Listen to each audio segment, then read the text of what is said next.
Hello everyone.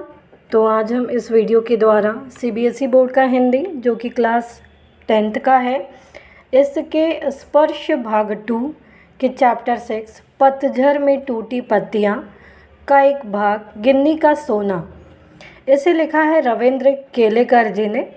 तो इसे हम पढ़ने वाले हैं। ये इस चैप्टर का पार्ट 1 है। तो आइए इसे हम स्टार्ट करते हैं। रविंद्र केलेकर 1925 से 2010। 7 मार्च 1925 को कोंकण क्षेत्र में जन्मे रविंद्र केलेकर छात्र जीवन से ही गोवा मुक्ति आंदोलन में शामिल हो गए थे। गांधीवादी चिंतक के रूप में विख्यात केलेकर ने अपने लेखन में जनजीवन के विविध पक्षों, मान्यताओं और व्यक्तिगत विचारों को देश और समाज के परिप्रेक्ष्य में प्रस्तुत किया। इनकी अनुभवजन्य टिप्पणियों में अपने चिंतन की मौलिकता के साथ ही मानवीय सत्य तक पहुंचने की सहज चेष्टा रहती है कि ये अपने अनुभव से टिप्पणियों में अपने चिंतन को, अपनी सोच को मौलिकता देते हुए वो सत्य तक पहुंचने की कोशिश करते हैं। कोंकणी और मराठी के शीर्षस्थ लेखक और पत्रकार रविंद्र केलेकर की कोंकणी में 25, मराठी में 3, हिंदी और गुजराती में कुछ 1 पुस्तकें प्रकाशित हैं। केलेकर ने काका कालेलकर की अनेक पुस्तकों का संपादन और अनुवाद भी किया है। गोवा कला अकादमी के साहित्य पुरस्कार सहित कई पुरस्कारों से सम्मानित केलेकर की प्रमुख कृतियां हैं, प्रमुख रचनाएं हैं। कोंकणी में उजवाडाचे सूर, समीधा, सांगली, ओथांबे, मराठी में कोंकणीचे राजकारण, जापान जसा दिसला और हिंदी में पतझर में टूटी पत्तियां, ये इनके प्रमुख कृतियां हैं, रचनाएं हैं। ऐसा माना जाता है कि थोड़े में बहुत कुछ कह देना कविता का गुण है। जब कभी यह गुण किसी गद्य रचना में भी दिखाई देता है, तब उसे पढ़ने वालों को यह मुहावरा याद नहीं रखना पड़ता कि सार सार को गही रहे, थोथा दे उड़ाए। सरल लिखना, थोड़े शब्दों में लिखना ज़्यादा कठिन काम है, फिर भी यह काम होता रहा है। सुक्ति कथाएँ, आगम कथाएँ, जातक कथाएँ, पंचतंत्र की कहानियाँ उसी लेखन के प्रमाण हैं।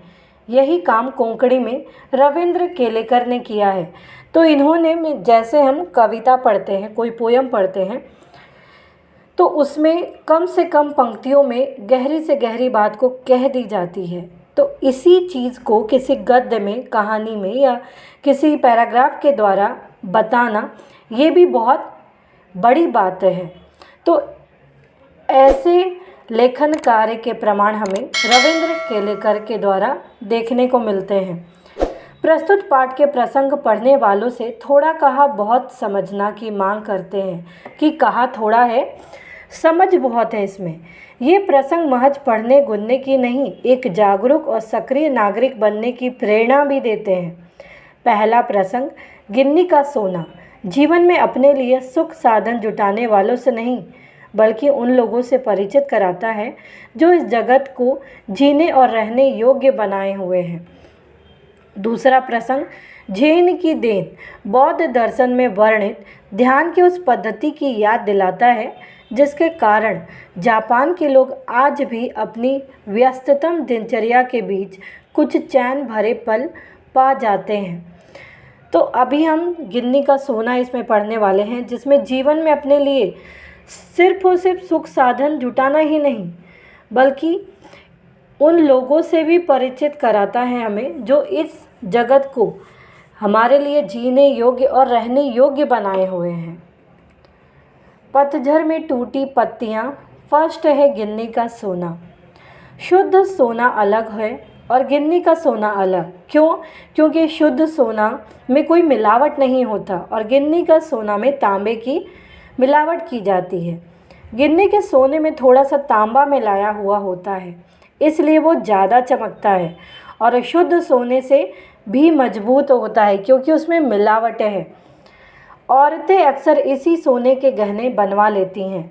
शुद्ध सोना जो कि हम जानते हैं कि 24 कैरेट का होता है और यह 22 कैरेट का होता है।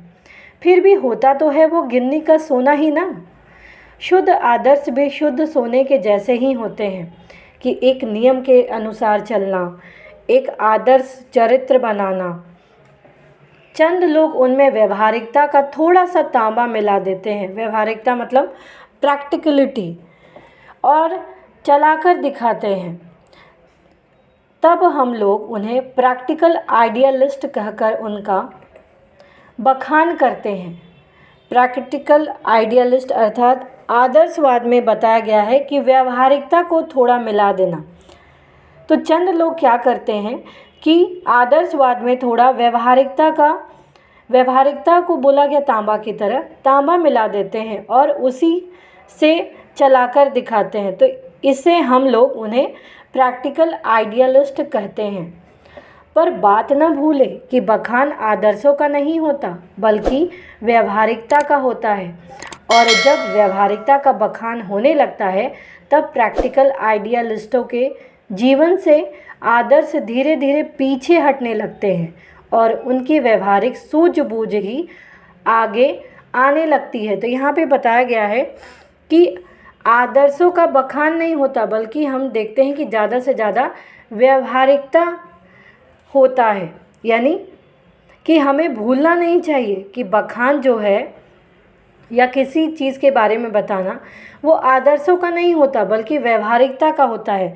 जब व्यवहारिकता का बखान होता है, ये हमने पहले भी पढ़ा, तो उसको हम कहते हैं कि ये प्रैक्टिकल आइडियलिस्टों के जीवन से आदर्श धीरे धीरे क्या होता है, पीछे हटने लगता है और उनकी व्यवहारिक सूझबूझ ही आगे आने लगती है। सोना पीछे रहकर तांबा ही आगे आता है। चंद लोग कहते हैं गांधी जी प्रैक्टिकल आइडियलिस्ट थे, यानी व्यवहारिकता आदर्श के साथ साथ वो व्यवहारिक भी थे। व्यवहारिकता को पहचानते थे, उसकी कीमत जानते थे, इसलिए वे अपने विलक्षण आदर्श चला सके।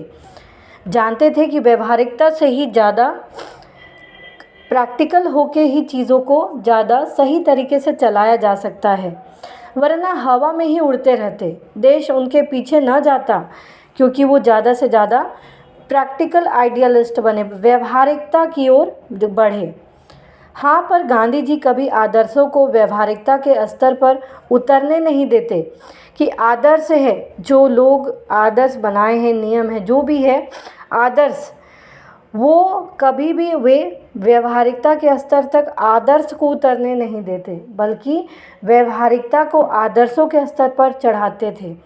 अर्थात कहने का मतलब है कि सोना में वो किस तरीके से सोना और तांबा का यहाँ पे बात किया गया है कि गिन्नी का सोना में तांबा मिलाया जाता है, तो ये सोने में तांबे मिलाने की बात नहीं करते थे बल्कि तांबे में सोना मिलाकर उसकी कीमत को बढ़ाना चाहते थे, बल्कि व्यवहारिकता को आदर्शों के स्तर पर चढ़ाते थे।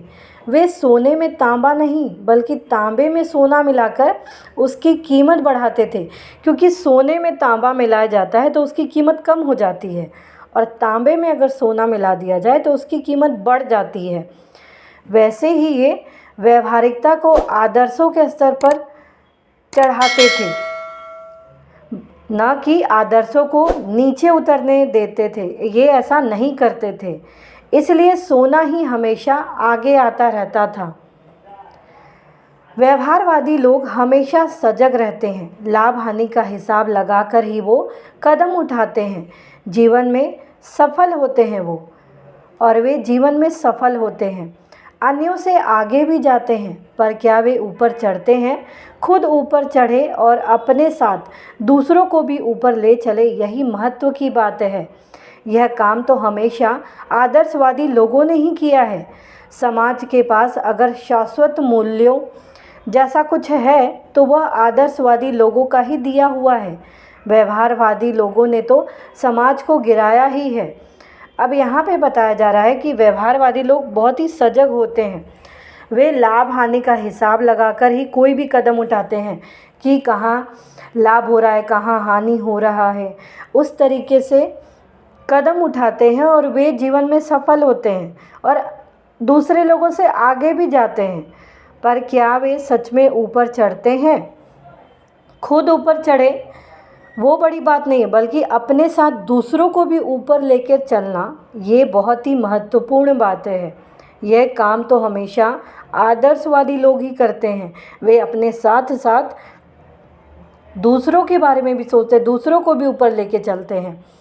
समाज के अगर मूल्यों की बात की जाए तो कहा गया कि आदर्शवादी लोगों ने ही समाज को शाश्वत वो मूल्यों जैसा कुछ दिया है, तो वे हैं आदर्शवादी लोग। व्यवहारवादी लोगों ने तो समाज को गिराया ही है, ऐसा कहा गया है। तो उम्मीद है आपको ये पार्ट 1 चैप्टर समझ में आया होगा, गिन्नी का सोना, कि किस तरीके से सोने में तांबा नहीं मिलाया गया बल्कि तांबे में सोना मिलाया गया, ताकि तांबा की कीमत बढ़ा दी जाए। तो प्लीज़ आप इस वीडियो को लाइक करना, शेयर करना, सब्सक्राइब करना, कमेंट करना ना भूलें। Thank you.